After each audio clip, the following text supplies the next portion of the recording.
Ako po si James Magalianza, Native Operator ng CTCM with Shirt Planet Luna Plaza. Nagamit po ito ng 6 na beses sa isang linggo na may total run na 221 meters.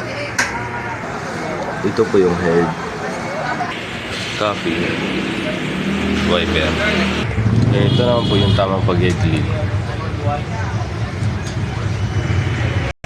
Tapos mag-head clean mo natin yung punasan ng copy at wiper. Ganito naman po yung tamang pag-nozzle check.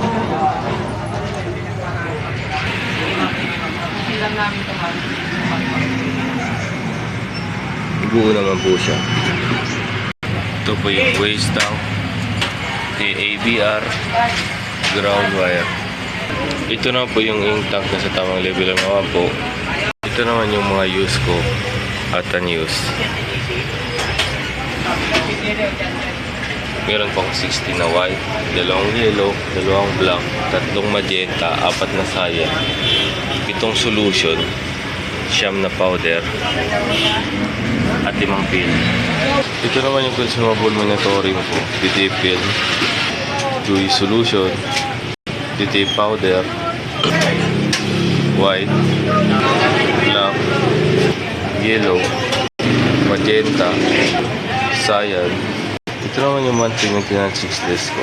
Updated naman po. Ito naman yung daily output recording ko. Updated naman po. At ito na po magtatapos yung vlog ko. Maraming salamat po.